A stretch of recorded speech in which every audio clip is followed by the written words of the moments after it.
German automakers are masters of spinning just one nameplate into a substantial spread of variants, with none better at doing this than Porsche.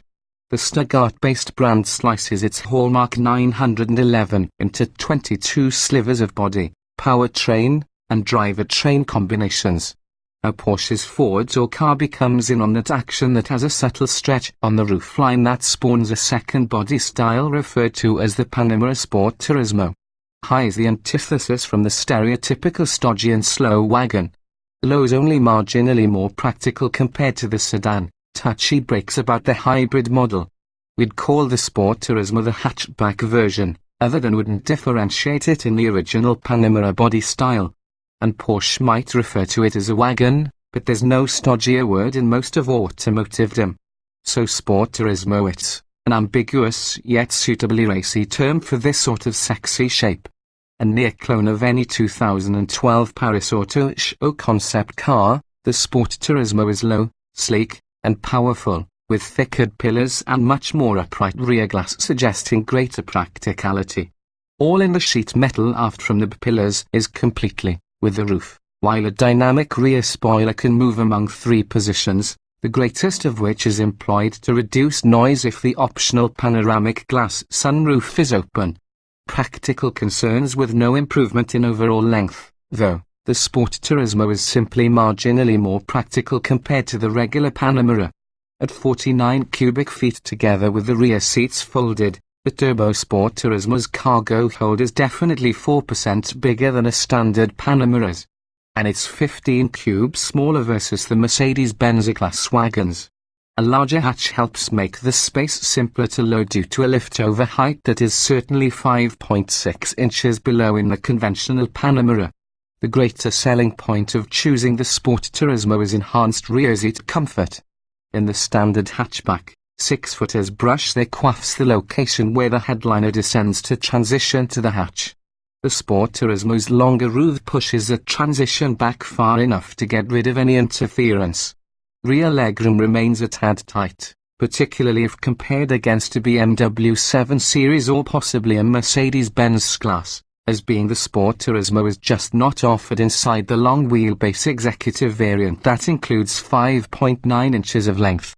The long-roof Panamera does introduce a 5-seat configuration as standard, as the 4-seat setup, really the only arrangement offered inside regular Panamera, is optional.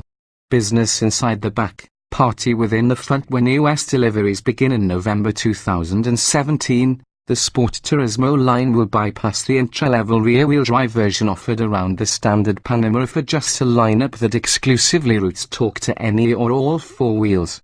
The range starts using the $97,250 Panamera 4, which delivers 330 horsepower from one particular turbo 3.0-liter V6. Another $13,000 buys the 440 horsepower twin-turbo 2.9-liter V6 from the 4S Sport Turismo. Our drive gave us seat time from the Panamera 4 Hybrid, a plug-in vehicle that has a 14.0 kWh lithium-ion battery along with the $155,050 turbo featuring its twin-turbo 4.0-liter V8, making 550 horsepower. The Panamera's chassis dynamics are indifferent towards the powertrain that's installed, however.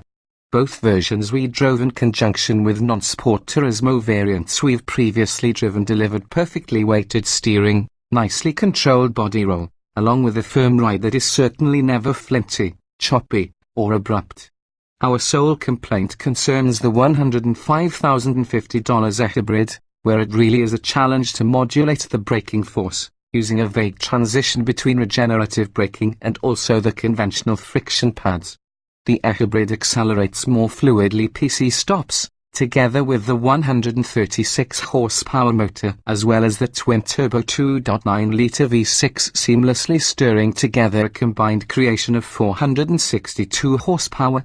While the Hybrid doesn't offer an official EPA rating yet, we expect each battery charge to get good for about 20 miles of electric range. In both Hybrid and turbo form, a Porsche-exclusive 8-speed dual-clutch automatic transmission grabs gears assertively and engages smoothly at a stop. It's the nutty turbo model that we'd buy, though. It creates instant and thrust with relentless stop and pull, and that's prior to deciding to engage the ruthless launch control. We expect the Turbo Sport Turismo to fit the 3.0-second 0 to 60 mph blitz we recently measured on a regular body Panamera Turbo. Those who demand more must wait for the impossibly named Porsche Panamera Turbo S Hybrid Sport Turismo. While Porsche hasn't officially confirmed this powertrain inside Sport Turismo body style, vehicles isn't planning to resist one more combination. When it does arrive, the Turbo S Hybrid will blend the four Hybrid's electrified bits together with the Turbo's heady V8 for the combined creation of 680 horses. A sporty $100,000 wagon exists inside a niche of the niche of a niche. And the niche that this Sport Turismo resides in is remarkably similar on the space carved out by the standard Panamera.